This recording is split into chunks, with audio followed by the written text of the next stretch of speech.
اب اگلی آیت میں یہ بیان کیا جا رہا ہے کہ کتاب اللہ چھوڑ کر وہ کن چکروں میں پڑ گئے. وَاتَّبَعُوا مَا تَتْلُو الشَّيَاطِينُ، اور انہوں نے پیروی کی اس جادو کی جو جادو کے منتر شیاطین پڑھا کرتے تھے، علی ملک سلیمان، سلطنت سلیمان کے زمانے میں. یعنی کتاب اللہ کو چھوڑ کر یہ جادو سیکھنے میں اور جادو کرنے میں مشغول ہو گئے. ان کا ذہن یہ بن گیا کہ سب سے بڑی طاقت جادو ہے. معذرت کے ساتھ آج مسلمانوں میں ایسے کئی مسلمان ہیں کہ جب وہ پریشان ہوتے ہیں تو ہونا تو یہ چاہیے تھا کہ وہ اپنی اصلاح کریں، گناہوں سے توبہ کریں، نمازوں کی پابندی کریں، قرآن کی تلاوت کریں، اور جو قرآن و حدیث میں پریشانیوں سے نجات کے طریقے بیان کیے گئے، جو وظائف بیان کیے گئے وہ پڑھیں. وہ اس کے بجائے ساری چیزیں چھوڑ کر ہندو جادوگروں کے پاس جاتے ہیں، عیسائی اور سکھ اور یہودی جادوگروں کے پاس جاتے ہیں.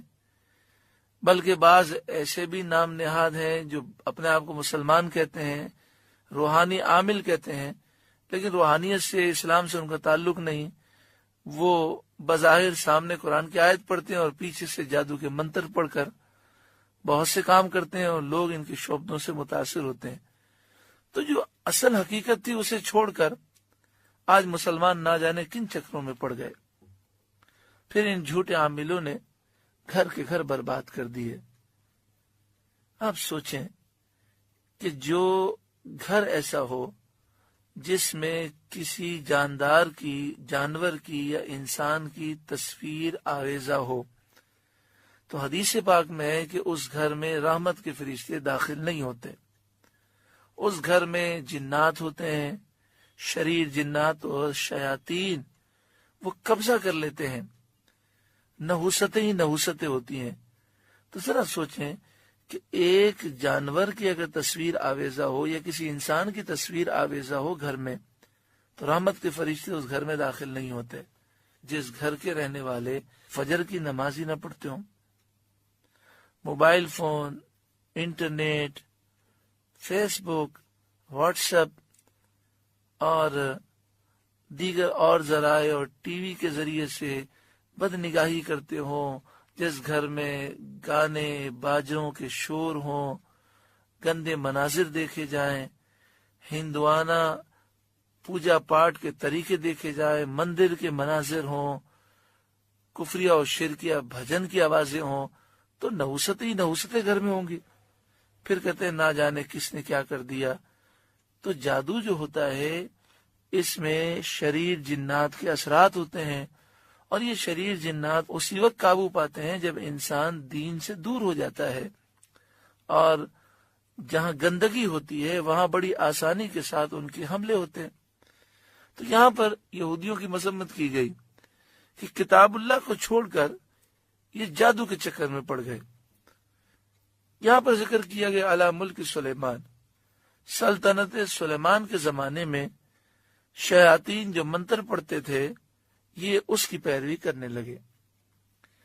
اس کا شان نزول یہ ہے کہ حضرت سلیمان علیہ السلام کے زمانے میں بنی اسرائیل جادو سیکھنے میں مشغول ہوئے.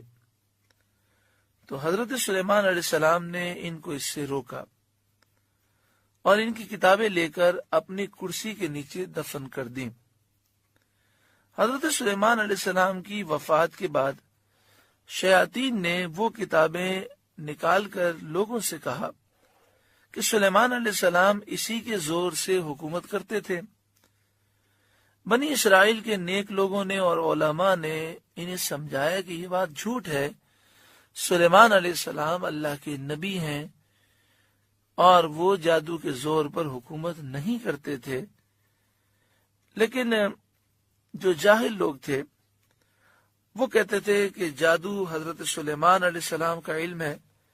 دیکھو اس جادو میں کتنی طاقت ہے کہ آپ نے پوری دنیا کے پہاڑوں کو، سمندروں کو، ہواؤں کو، پرندوں کو، یہاں تک کہ سارے جنات کو قابو میں کر لیا. تو جب جو حال یہ کہنے لگے تو لوگ جادو پر ٹوٹ پڑے. انبیاء کرام کی کتابیں انہوں نے چھوڑ دی اور حضرت سلیمان علیہ السلام پر ملامت شروع کی. وہ کہتے تھے کہ سلیمان علیہ السلام نبی نہیں جادوگر ہیں. یہاں تک کہ آپ کو شاید حیرت ہو کہ اب بھی یہودی اور عیسائی حضرت سلیمان علیہ السلام کو نعوذ باللہ من ذالک جادوگر سمجھتے ہیں.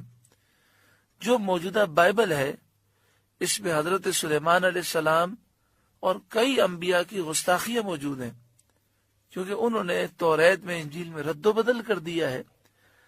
تو حضرت سلیمان علیہ السلام، حضرت داؤد علیہ السلام، حضرت عیسیٰ علیہ السلام، اسی طرح حضرت یحییٰ، حضرت زکریا، حضرت لوط علیہ السلام، کئی نبیوں کی گستاخیاں بھری ہوئی ہیں.